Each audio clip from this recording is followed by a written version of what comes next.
Well, hi everybody, welcome to my first ever YouTube video, which I'm going to attempt to take in one take.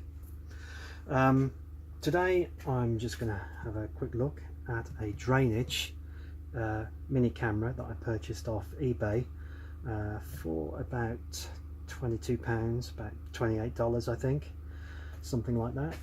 And it's an inspection camera, and I needed it because I have a new property and there was some things I wasn't happy about with the drainage system. More about that later. So let's have a look at what I've done with this camera to get the best out of it in my usage.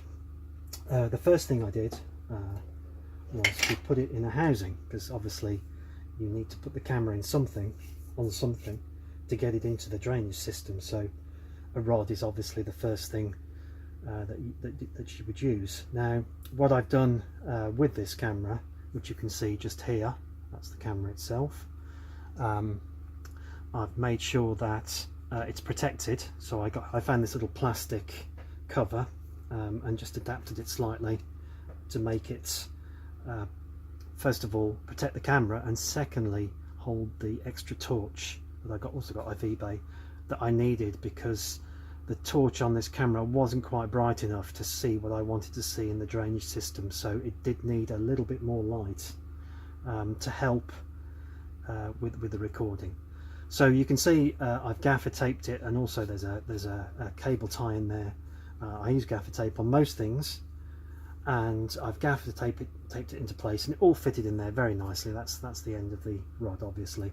So gaffer tape, cable ties down here with a bit of gaffer tape to protect them as well, just to stop them catching on anything, and that's what I did. So let's have a look at the unit itself, the camera unit.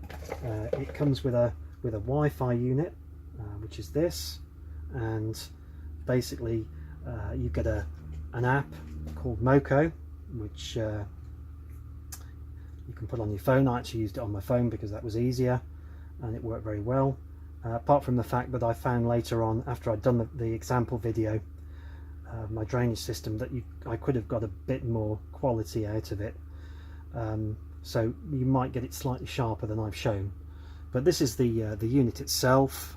You can see that's the power, that's the charging mini USB socket there. Just charge that with a standard, you can even use a computer output. Whilst it's charging, there's a little light comes on there. When it's charged, the light goes off. The other part of this unit, the business side, is the on-off switch, and obviously your micro USB out. I'll connect the unit itself, and then we can have a look at what it looks like when it's on. I'll just say the reasons for all these adapters here is because I actually ordered the 7-meter version, which wasn't enough. So luckily I had these converters lying about for my phone that I'd used in the past, and also a USB extension cable, which I managed to put together, and I managed to get another 2 meters out of the system, which is what I needed. So that worked quite well. So basically I put these on here and got that into there. Sorry, that's the wrong end.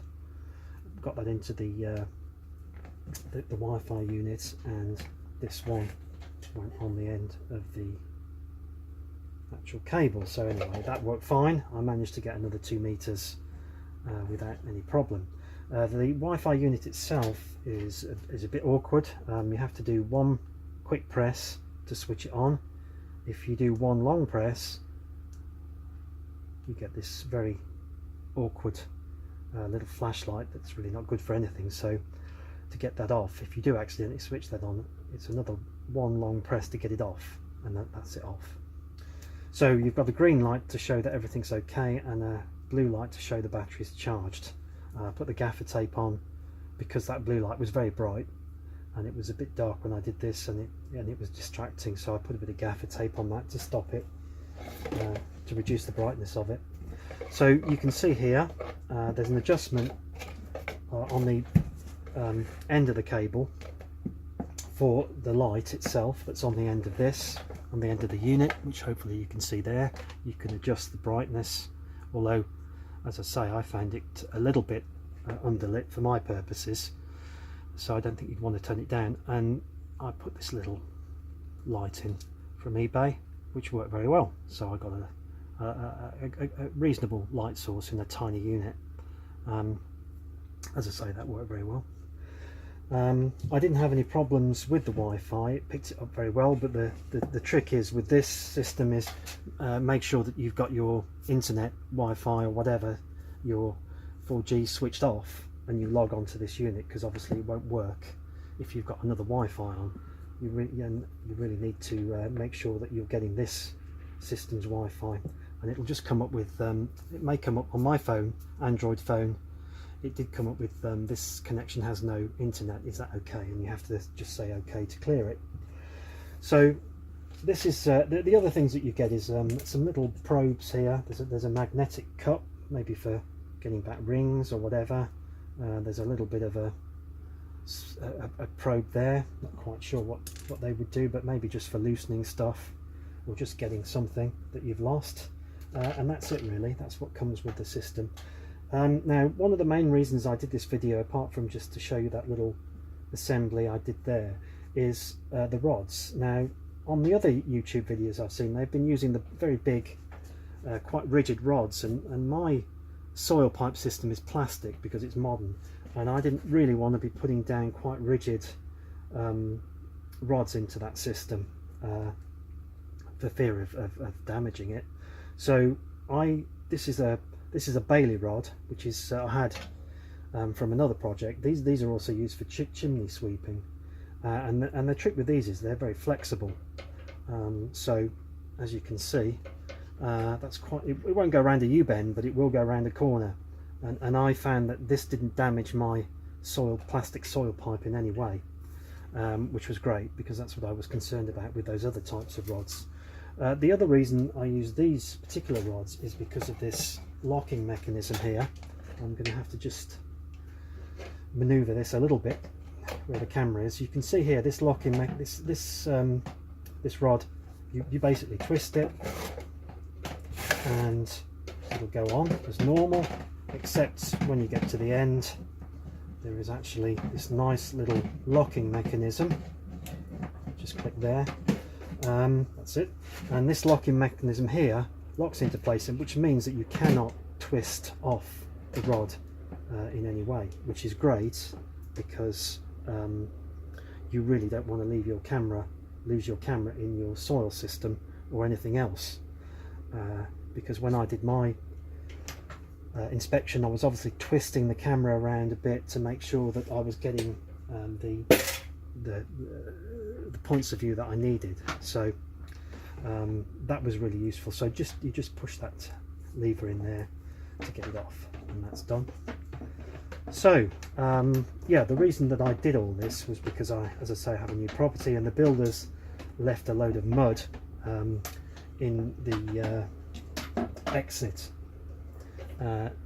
inspection pipe, which blocked up my system, and when they then proceeded to rod it with a semi-flexible pipe, which I wasn't happy about. And you can see on my video where they also got a load of gravel into the pipe as well and scratched the pipe, but luckily, as far as I could tell, it was only surface damage. So hopefully I got away with that, or they got away with it. So that's my review of this camera. I found it was easy to set up, apart from that Wi-Fi part, and I think it did a reasonable job. As I say, I could have got a bit more resolution, I think, out of it, but it did what I wanted, and I could see that there was no major damage done to my soil system.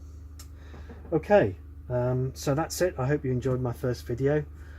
Give me a like if you liked it. Any comments, please put them in the comments section, and subscribe if you want to see a few more of my workshop videos. Thanks very much for watching.